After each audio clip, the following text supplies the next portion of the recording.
It was 1899, a stormy winter night, when two poor Italian immigrants had a child whose future they could never foresee. Who? Who do you think it was? It was Alphonse Gabriel, also known as Al Capone.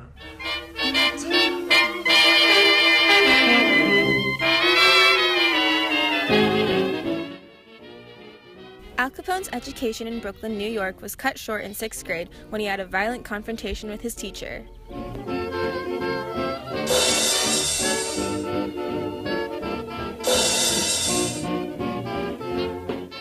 After this, he moved to the Park Slopes neighborhood, where he fell in with his mob mentor, Johnny Torrio.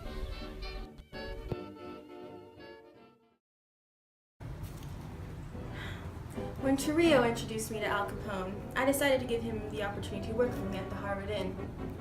And how was he as an employee? What was your impression of him? It was all fine until one night in 1917. Galuzio walked in with his sister Lena, and Capone could not resist himself.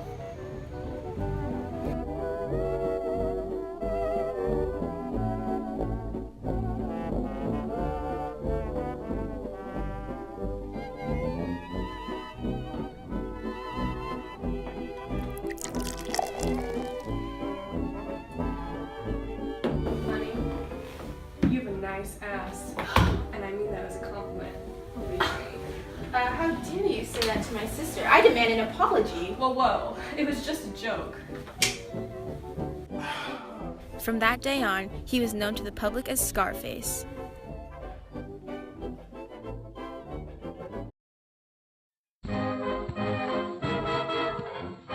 At 19, Al Capone married May Coughlin, and weeks later had a child.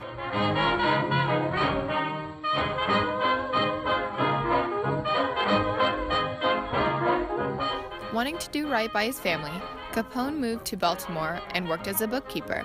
But after the death of his father, Capone took the opportunity to move to Chicago at the invitation of Torrio.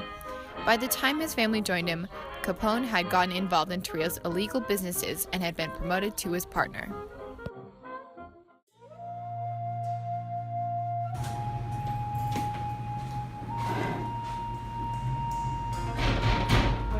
Come in. You got the stuff? You got the cash?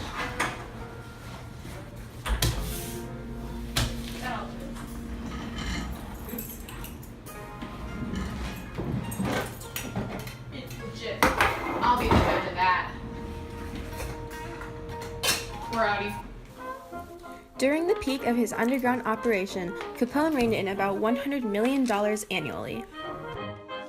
Even though Capone ordered around 30 murders, he only personally carried out 4 of them.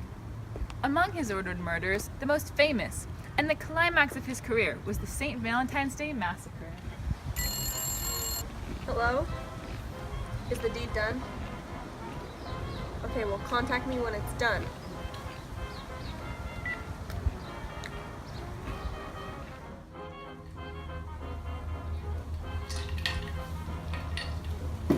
We all got the order what to do. Take out the Bugs Moran mob, rivals of Al Capone. We dressed up as police officers to hide our identity, and once we got inside the building, we lined them up and took them out.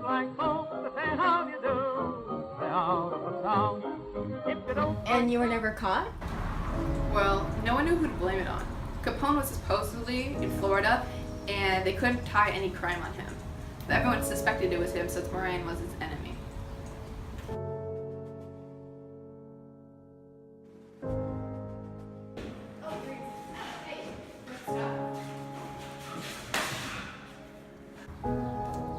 I was there when it happened. I was walking past the factory when I heard the gunshots. I ran as fast as I could.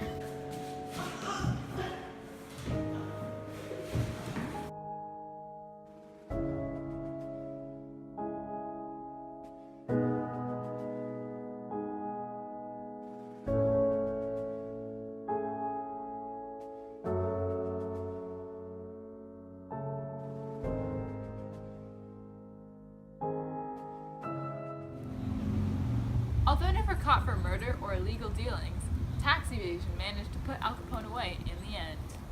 Since the judge wasn't bound by any deal, he was able to sentence Al Capone to 11 years in prison, most of which was completed.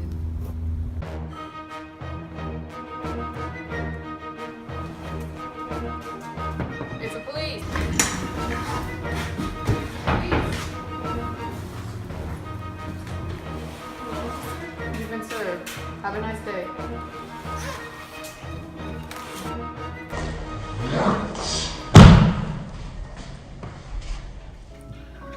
My whole crime kingdom has crumbled since my incarceration.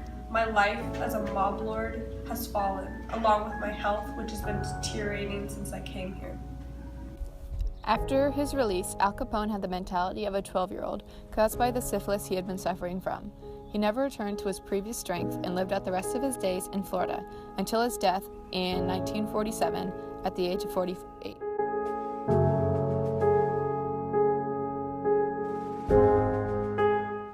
Capone caused lots of fear and misery while in Chicago, but was he entirely bad?